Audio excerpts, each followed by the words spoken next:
ধোসা ইডলি খাওয়া ভুলে যাবেন। এইরকমই হেলদি টেস্টি তেল ছাড়া টিফিন রেসিপি থাকলে অন্য কোনো কিছু খাওয়ার প্রয়োজন পড়বে না। বাচ্চা থেকে বড় সকলেরই খুবই পছন্দ হবে এই টিফিন রেসিপি। নমস্কার বন্ধুরা, অমৃতায়নী কুকিং চ্যানেলে সবাইকে স্বাগত জানিয়ে আবারও হাজির হয়েছি। তো যে সকল বন্ধুরা ইউটিউব চ্যানেল থেকে দেখছেন তারা প্লিজ চ্যানেলটাকে সাবস্ক্রাইব করে আমার পাশে থাকবেন, আর যারা ফেসবুক থেকে দেখছেন তারা পেজটাকে ফলো করে রাখবেন, আর স্কিপ না করে পুরো রেসিপিটি লাইক দিয়ে ভিডিওটি দেখা শুরু করবেন। তো চলো রেসিপিটি শেয়ার করা যাক। এখানে দেখুন নিয়েছি চিড়ে। আমি কিন্তু এখানে একটু মোটা চিড়েটা নিয়েছি, আপনারা চাইলে কিন্তু যে কোনো চিড়ে নিয়ে নিতে পারেন। তো জল দিয়ে কিন্তু খুব ভালো করে চিড়েটাকে আমি ধুয়ে নিচ্ছি। এখানে 2-3 বার কিন্তু খুব ভালো করে জলটাকে উল্টে পাল্টে ফেলে দিব, দিয়ে 2-3 বার কিন্তু খুব সুন্দর করে ধুয়ে নেব চিড়েটাকে। চিড়েটাতে দেখুন কতগুলো কিন্তু নোংরা বেরোচ্ছে, এগুলো আমি একেবারে পরিষ্কার করে নিচ্ছি, তারপরে আবার ফিরে আসছি। এখানে দেখুন খুব ভালো করে কিন্তু আমি জলটাকে পাল্টে পাল্টে ধুয়ে নিয়েছি একেবারে কিন্তু পরিষ্কার করে। এখানে আমি রেখে দেব প্রায় 5 থেকে 6 মিনিটের মতো। এখানে দেখুন আমি আগে থেকে চালগুলো কিন্তু ভিজিয়ে রেখেছিলাম, প্রায় আমি 4-5 ঘন্টা কিন্তু ওই চালগুলোকে ভিজিয়ে রাখতে হবে এমনভাবে যেন একেবারে নরম হয়ে যায়। এই যে দেখুন কি সুন্দর কিন্তু একেবারে কিন্তু নরম হয়ে গেছে এই চালগুলো। তো এগুলো কিন্তু আমি একটা মিক্সিং বোল নিয়ে নিয়েছি, এখানে একটা মিক্সিং বোল নিয়ে নেব। পরে মিক্সিং বোলে আমি দিয়ে দিচ্ছি সেই চালগুলোকে। এখানে চালটা আপনারা কম বেশি করে নেবেন, যেমন পরিমাণে তৈরি করবেন এই টিফিনগুলো তেমন কিন্তু নিয়ে নিতে পারেন। এক বাটিতে কিন্তু অনেকগুলো এই টিফিন রেসিপি তৈরি করা হবে, যেহেতু এর সঙ্গে কিন্তু অনেক কিছুই অ্যাড হবে, তার জন্য কিন্তু এক বাটি হলেই কিন্তু হয়ে যাবে। সেই চালের ওপরে আমি দিয়ে দিচ্ছি সে চিড়েগুলোকে একসঙ্গে কিন্তু খুব ভালো করে এগুলোকে একেবারে মিহি পেস্ট করে নেব, তার জন্য আমি একসঙ্গে কিন্তু দিয়ে দিচ্ছি। এখানে দেখুন খুব ভালো করে কিন্তু একেবারে মিহি পেস্ট করে নিয়েছি, আর দেখুন কত সুন্দর কিন্তু মিহি পেস্ট করানো হয়েছে। এরপরে দেখুন একটা বাটিতে আমি ঢেলে নিচ্ছি, আর দেখুন কত সুন্দর কিন্তু পেস্ট হয়েছে, একেবারে কিন্তু ক্রিমের মতো হয়ে গেছে পেস্টটা। এরপরে দেখুন একটু বাটিটা আমি বুলিয়েও দিয়ে দিচ্ছি। দেখুন নিয়েছি আটা, একেবারে দেখুন কত অল্প দিয়েছি, আর এটা কিন্তু একেবারে সামান্য করেই দিতে হবে এখানে। খুব ভালো করে দেখুন এগুলোকে সঙ্গে আমি মিশিয়ে নিচ্ছি। একটু ভালো করে কিন্তু এইভাবে আমি মিশিয়ে নিতে হবে, এগুলোকে মিশিয়ে নিচ্ছি এইভাবে। এখানে দেখুন দিয়ে দিচ্ছি একেবারে ছোট বাটির 1 বাটি সুজি। সুজিটা থাকলে দেবেন, না থাকলে কিন্তু নাও দিতে পারেন। সুজিটা দিয়ে খুব ভালো করে কিন্তু এইভাবে আমি মিশিয়ে নিচ্ছি।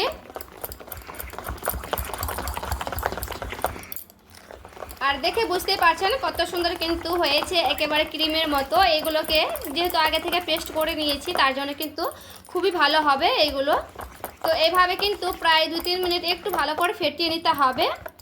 তো এখানে কিন্তু দেখতে হবে যে জল লাগবে কিনা। তো এখানে আমার মনে হচ্ছে যে জল লাগবে না, এখানে আমি জল দেব না। এরপরে দেখুন এখানে আমি দিয়ে দিচ্ছি টক দই। এরপরে টক দইটা দিয়েও খুব ভালো করে দেখুন এইভাবে আমি মিশিয়ে নিচ্ছি।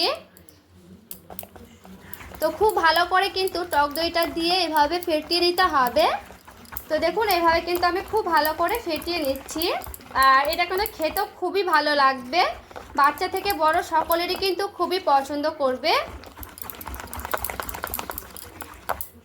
এখানে আমি দিয়ে দিচ্ছি স্বাদ মতো লবণ। লবণটা এখানে আমি কিন্তু দিয়ে দেব একের সঙ্গে যেমন লাগবে পরিমাণে। এরপরে লবণটা দিয়েও খুব ভালো করে একটু মিশিয়ে নিচ্ছি, কারণ এতে করে লবণটা কিন্তু একেবারে মিশে যাবে তার জন্য। তো এখানে দেখুন খুব ভালো করে কিন্তু আমি ফেটিয়ে নিচ্ছি।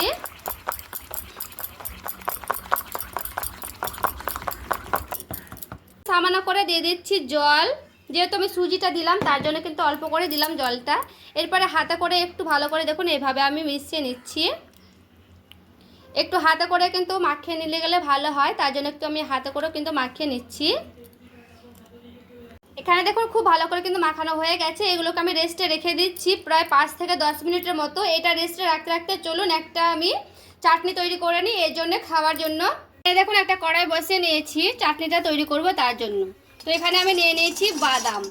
বাদামটা আপনারা কম বেশি করে নেবেন, যেহেতু এখানে আমি বাদামি চাটনি তৈরি করব তার জন্য এখানে আমার কাঁচা বাদাম আছে, বাদামটা আমি একটু ভেজে নেব। এখানে দেখুন বাদামটা কিন্তু খুব ভালো করে ফুটছে, এইভাবে কিন্তু ফুটে নিতে হবে বাদামটাকে।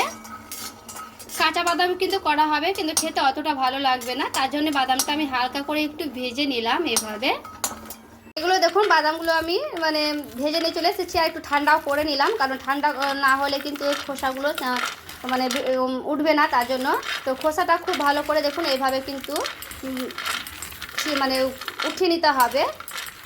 দেখুন খুব ভালো করে কিন্তু খোসাগুলো ছাড়িয়ে নিয়েছি। এরপরে একটা মিক্সিং বোল নিয়ে নিয়েছি, এরপরে এখানে আমি দিয়ে দিচ্ছি জল, মানে একেবারে কোনো গুঁড়ো হয়ে যাবে তার জন্য। তো আর এখানে আমি দিয়ে দিচ্ছি একেবারে সামান্য করে একটা ছোট অর্ধেকটা কাঁচা লঙ্কা।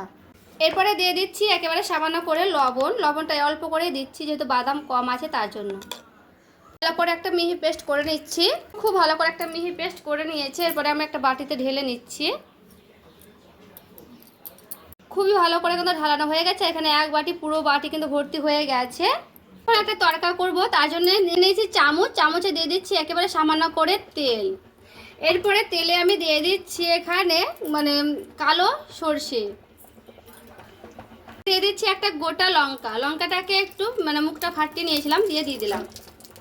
একটু ভালো করে গরম করে নিতে হবে তেলটা। দেখুন দিয়ে দিচ্ছি সে তড়কাটা।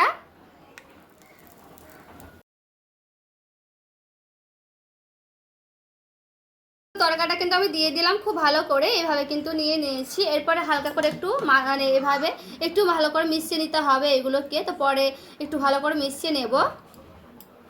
পুরো 10 মিনিট পর ফিরে এসেছি, কারণ ঢাকা দিয়ে আমি রেখে দিয়েছিলাম। এরপরে দেখুন বাটাটা কিন্তু একটু ফুলে মানে একেবারে কিন্তু দেখুন দেখাচ্ছি ঘনত্ব হয়ে গেছে খুব ভালো করে। এখানে দেখুন আমি দিয়ে দিচ্ছি বেকিং সোডা, অল্প করে দেব বেকিং সোডাটা দিয়ে খুব ভালো করে দেখুন এইভাবে আমি মিশিয়ে নিচ্ছি। হাতে কাছে বেকিং সোডা না থাকলে কিন্তু ইনো দিতে পারেন, ইনো দিয়েও কিন্তু খুব ভালো মতো করে কিন্তু হয়ে যাবে। পরে সামান্য করে দিয়ে দিতে হবে বেকিং পাউডার। তো এখানে আমি দেখুন একেবারে হাফ চিমটের মতো দিয়ে দিচ্ছি বেকিং পাউডার। এরপরে বেকিং পাউডার আর বেকিং সোডাটা দিয়ে খুব ভালো করে কিন্তু এভাবে মিশিয়ে নিতে হবে।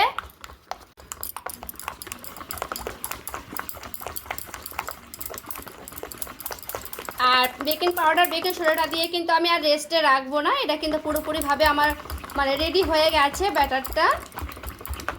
আর দেখুন কি সুন্দর কিন্তু হয়েছে, এরকম কিন্তু ঘনত্ব লাগবে, খুব পাতলাও না আর খুব যে একেবারে ঘন সেও না, এইরকম কিন্তু লাগবে, তাহলে কিন্তু হয়ে যাবে।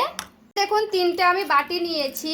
দেখুন এখানে আমি দিয়ে দিচ্ছি 1 চিমটের মতো করে তেল, মানে তেলগুলো কিন্তু খুব ভালো করে লাগিয়ে নিতে হবে সেই বাটিগুলোতে। হাত দিয়ে দেখুন এইভাবে কিন্তু আমি মানে মিশিয়ে নিচ্ছি, খুব ভালো করে লাগিয়ে নিলাম এই সেই বাটিগুলোতে, হাত দিয়ে কিন্তু মিশিয়ে নিলাম এগুলোতে। তেলটা লাগিয়ে নিলে কিন্তু খুব ভালো করে উঠে যাবে, তার জন্য। এবার দেখুন বাটারগুলো কিন্তু আমি দিয়ে দিচ্ছি। এখানে কম বেশি করে কিন্তু আপনারা করে নিতে পারবেন সেই ব্যাটারগুলো। তো এখানে আমি কিন্তু এভাবে দিয়ে দিচ্ছি, খুব ভালো করে কিন্তু আমি বাটিতে ঢেলে নিয়েছি খুব সুন্দর করে। ফ্রাই প্যান বসে নিয়েছি, আজকে ফ্রাই প্যানে স্টিম করব, তার জন্য দিয়ে দিচ্ছি জলটা আমি কিন্তু খুব ভালো করে গরম করে নেব। যখন গরম হয়ে যাবে তখন কিন্তু আমি একে একে সেই বাটিগুলোকে দিয়ে দিচ্ছি। এইভাবে কিন্তু দিলেও হবে, আপনারা চাইলে কিন্তু গরম স্টিমে করেও করে নিতে পারবেন, দুটো একটো করে। তো আমি এইভাবেই করে নিচ্ছি আজকে। দিয়ে দিতে হবে ঢাকাটা কিন্তু খুব ভালো করে এইভাবে দিয়ে দিলাম, যেন ভাপটা না বেরিয়ে যায় সেইভাবে। তো এখানে আমি খুব ভালো করে স্টিম করে নিচ্ছি, তারপরে আবারও ফিরে আসছি। এরপরে দেখুন এটাকে আমি ঢাকনাটাকে উঠিয়ে নিলাম, আর দেখুন কত সুন্দর কিন্তু স্টিম হয়ে গেছে। এগুলোকে আমি উঠিয়ে নিচ্ছি, তারপরে আবারও দেখাচ্ছি। দেখুন খুব ভালো করে কিন্তু ঠান্ডা করে নিয়েছে, আর পুরোপুরিভাবে ঠান্ডা করে নিতে হবে। ঠান্ডা হয়ে গেলে কিন্তু দেখবেন সাইড থেকে কিন্তু ছেড়ে এসেছে, দেখে বুঝতে পারছেন। দেখুন সবকটাই কিন্তু খুব সুন্দরভাবে ছেড়ে এসেছে, এই যে দেখুন সুন্দর রেডি করে নিয়ে চলে এসেছে। আর খেতেও কিন্তু দারুণ হয়, আর দেখুন কত সুন্দর স্পঞ্জি হয়েছে, দেখে বুঝতেই পারছেন। আর এখানে কিন্তু আপনারা কম বেশি করে নিতে পারবেন, যে যেমন পরিমাণে করবেন সে পরিমাণে কিন্তু করে নিতে পারবেন। এগুলো কিন্তু ছোট করেও কিন্তু করে নিতে পারবেন, আমি একটু বড় করেই করেছি এই টিফিনগুলো। আর এই যে দেখুন বাদামের চাটনি নিয়ে চলে এসেছি, এই চাটনিতে তো খেতে দারুণ লাগে। আমি একটা ভেঙেও দেখাচ্ছি, দেখুন কতটা সুন্দর লাগছে দেখে, দেখুন ভেতর থেকে কত সুন্দর হয়েছে একেবারে। তো আজকের টিফিন রেসিপি ভালো লেগে থাকলে লাইক কমেন্ট শেয়ার করে দেবেন। সকলে ভালো থাকবেন, সুস্থ থাকবেন, দেখা হচ্ছে আরও একটি রেসিপির সঙ্গে।